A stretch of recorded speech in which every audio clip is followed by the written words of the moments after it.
here at CPAC. We're here at CPAC. Allan Parker, you're with the Justice Foundation. Yes. And you've done a very interesting filing, very important, I think, at the Supreme Court. So you guys are representing 2,624 women injured by abortion. And to find out, tell us about the filing. All right. Ever since 1976, about 3 years after Roe v. Wade, the abortion industry has been able to sue the states to set aside consumer protection statutes, and they're given the authority to act for women, but there are no women in the lawsuit.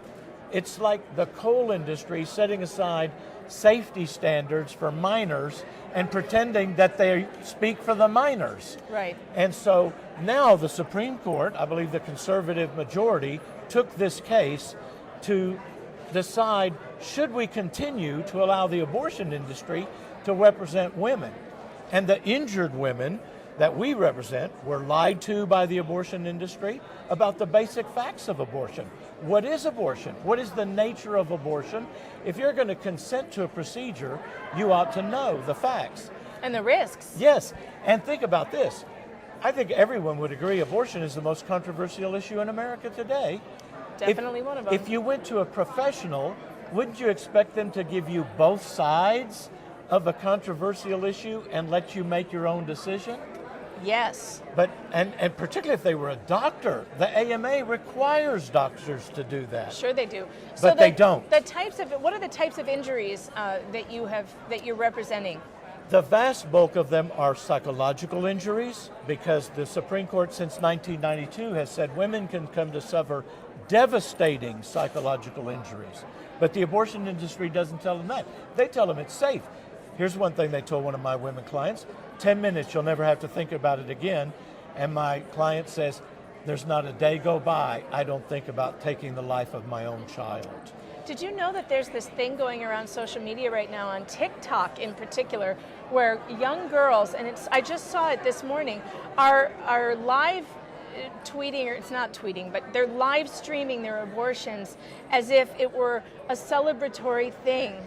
And it's so devastating, because I don't know, what do you think the women in your lawsuit would say to these young girls who think it's just fun and games, that they're just traipsing off to Planned Parenthood to kill their babies? Many of them will say, that's the way I went into the abortion clinic, but I came out a devastated, different woman.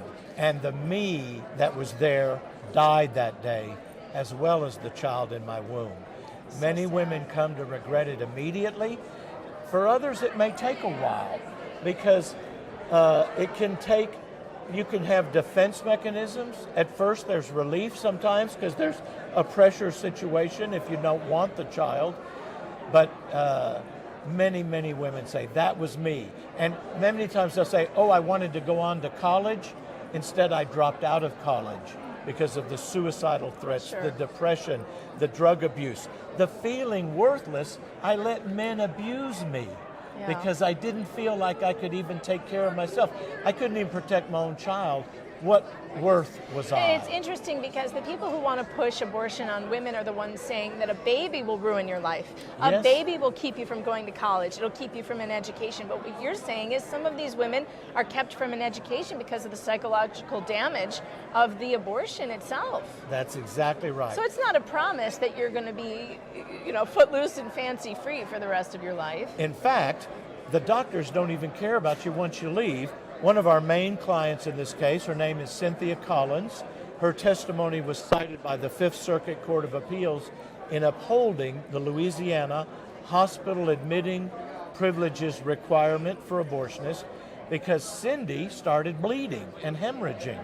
She got so weak she collapsed outside the clinic.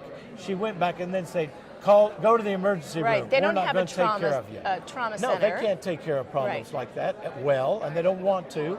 And so she had to go to an emergency room to get care. That's not the proper care for women.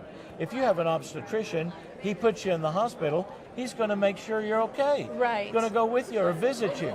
So that's not the standard of care in the abortion So when industry. are you expecting, and what type of a ruling are you looking for in this case? What is the outcome that would be, positive for you, and when is it coming? All right. We'll know probably by June 30th, the end of the Supreme Court session we're in right now. And it's late in the season, and these controversial cases tend to come out in late June. But we're asking and we're hoping that, first of all, they uphold the hospital admitting privileges requirement. Sure. That's what the Fifth Circuit Court of Appeals did, so we want them to uphold the decision below. But we also want them to eliminate all third-party standing so the abortionists cannot sue every state in the country. They have filed lawsuits to stop sonogram laws from showing the woman the pure science. Here's what they do. Oh, we're just going to remove the products of conception. We're going to terminate your pregnancy. Well, what kind of pregnancy is it? It's a human pregnancy, so what's inside a pregnancy? But they don't want women to see the sonogram. Sure. So they're suing, we want to stop that. And the third thing is we do actually ask that Roe v. Wade be reversed. And there's a far better alternative to abortion today. It's time to eliminate abortion as obsolete and use the safe haven law in every state. You could go to National Safe Haven Alliance and check your state, and within a certain period of time after birth, you can drop the baby off at a hospital or fire station or walk out and leave the baby behind. It doesn't cost you anything. It's free compared to abortion. Sure. You'll have no guilt-related trauma from the abortion. Sure. And then what will happen to those children? There are 1 million to 2 million women every year waiting to adopt newborn children. There sure are. They're longing. Do you know some families who... My own sister. There you go. Struggled with infertility for many, many years and would take a baby tomorrow. Yes, but instead we're killing the babies. Yeah, it's so sad. So as a society now, like the Georgia heartbeat bill or some bill that bans abortion, no woman has to take care of a baby she doesn't want to. Instead, give the baby to the state. Don't kill the baby. Don't hurt yourself.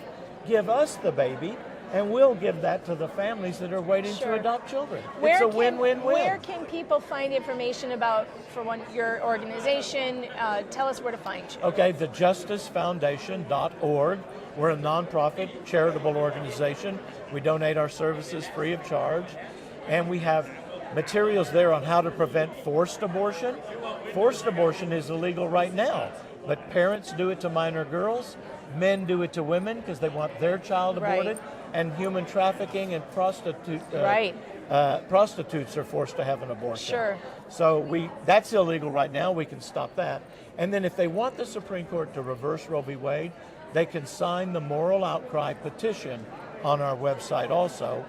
And in the Supreme Court, this other case, we represent Melinda Thibault, the founder, and the moral outcry petition signers through Melinda. And we put the 264,500 names in this brief at the U.S. Supreme Court. So you can have your name recorded at the U.S. Supreme Court because we have a constitutional right to petition the government for grievances. For redress of grievances. This is a very big grievance. Abortion in America is a travesty. Allan, thank you so much for coming on Town Hall Media today. Thank you. You're Thank welcome. you.